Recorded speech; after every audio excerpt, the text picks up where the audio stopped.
Carrot Club, a Twinkle original story. Read by Miss Joanna.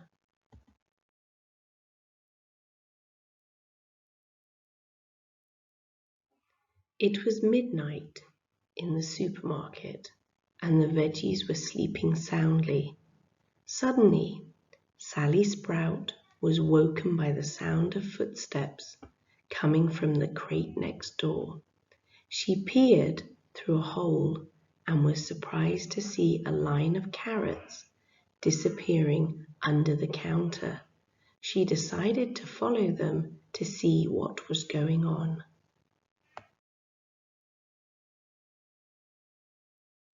Sally saw a cardboard box with a door cut into the side.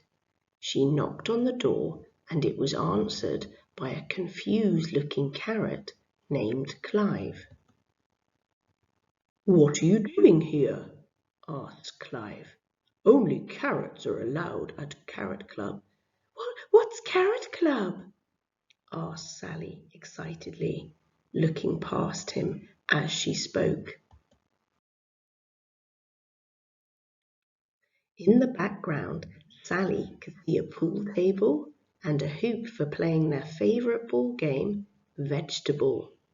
Some carrots were bouncing on space hoppers, some were doing karaoke, and others were relaxing on puffy sofas. "I'm sorry," said Clive. You'll have to go. Sprouts are boring and definitely not cool enough to come to Carrot Club. Only carrots are allowed at Carrot Club," he repeated. Sally returned to her crate feeling sad and cross. She told the other veggies, who were furious, that the carrots thought they were cooler and more important than everyone else. The next night, the veggies followed the carrots to the club. One by one, they knocked on the door, but one by one, they were turned away.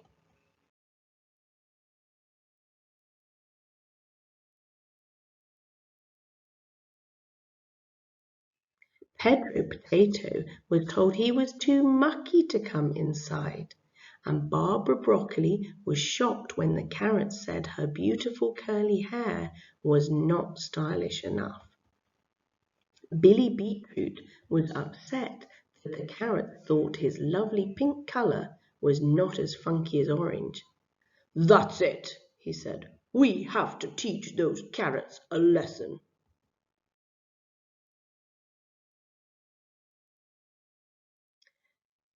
"I may have an idea," said a mysterious voice from the shadows.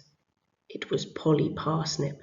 "Meet me outside Carrot Club at midnight," she said, and with that she disappeared. There was a buzz of excitement as the veggies waited to see what would happen. Polly appeared out of the darkness, and although her face was still familiar, the veggies spotted one very big change. Polly was orange. She knocked on the door, the Carrot Club, and to everyone's amazement was welcomed inside. She sat on the sofa telling jokes, and she scored the winning point in every game of Vegetable.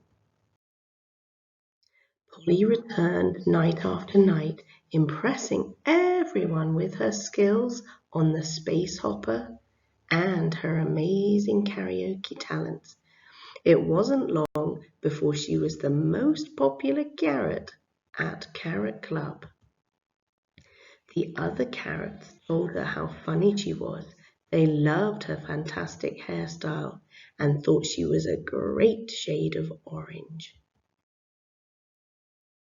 One night, as Polly was arriving, she could hear laughter coming from behind the box. "Pool party!" shouted Clive as he jumped in with a splash. "Come on, Polly!" he called. Without thinking, Polly dived in. But before long, The water started to turn orange.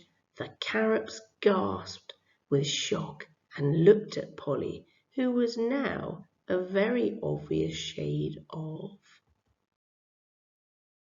parsnip. "I can't believe you're a parsnip," said Clive in amazement. "We all thought you were a cool, funky and fun carrot."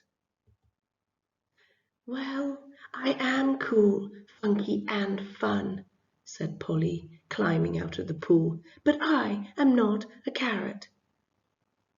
"Who would have thought that a parsnip could be so interesting, Clive?" "That's right," said Polly. "I am interesting, and so are all these other veggies, but you never even tried to get to know any of us." "We're sorry," said the carrots, hanging their heads in shame. "We would love to get to know you all better.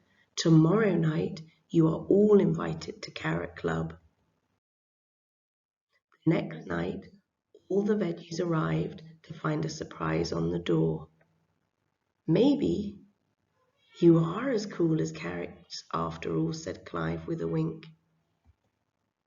So all the veggies had fun together at the new club, and rumour has it they even invited the odd piece of fruit to come along too.